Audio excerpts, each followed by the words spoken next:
Hiya, I'm Jasper, and welcome to your video review for The Guilty. It's a movie starring Jake Gyllenhaal, and the voices of some other people that you might recognize, but probably won't. Alright, so as always, I'm going to do the good, the bad, and the furry. There is no furry. Moving on.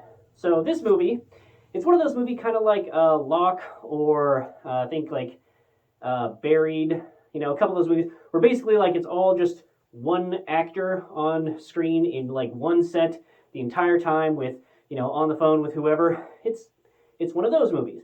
And I like some of those movies. I'm going to tell you right now, didn't like this movie. So I would say you could probably even skip this, even if you're a Jake Gyllenhaal fan. I don't want to quite say that it's total shit, but it's real close. It's between like skip unless you're a super fan and total shit. Like it's kind of in that area where kind of. So this movie, I must have been filmed during the pandemic because there was nobody within 6 feet of him ever.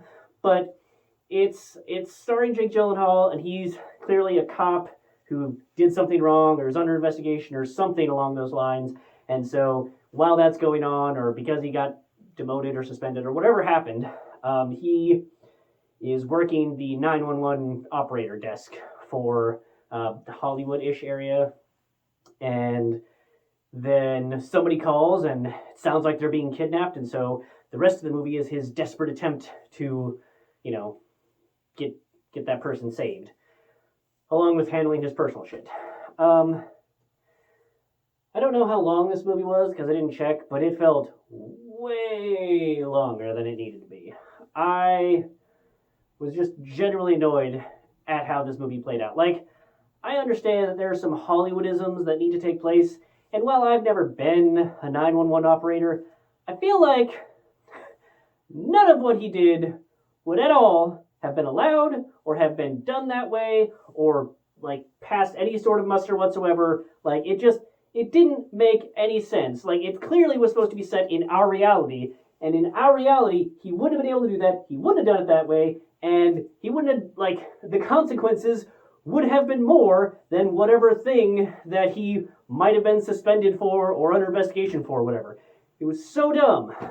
I didn't like this movie at all. You know what? No, I'm gonna say it was total shit. Yeah, it was just like the only redeeming feature is that it's Jake Gyllenhaal and he can act. Like you could feel it in him. But this whole movie, it was just oh, he's doing this, that doesn't make any sense. Oh, he's gonna do this other thing. Like I get that he's supposed to have like anger issues or whatever, but no, there's no way he would have done that because he's not a fucking idiot. But apparently he is. So it didn't make sense. I think even within line of what his character is supposed to be, it was so dumb. And I'm also gonna say, little predictable. Like I wasn't able to predict all of every single story beat, mostly because I wasn't sure, like, if they were going to show or like go outside of the little studio thing that he was in. Minor spoiler alert: no, he never leaves the 911 operator area. Not at all. Not once in the movie. So, like, yay for having a really low budget thing where the only thing you have to pay is Jake Gyllenhaal's salary mostly. Like, cool, but spend some money on the script or the premise to make it make sense, because this one didn't.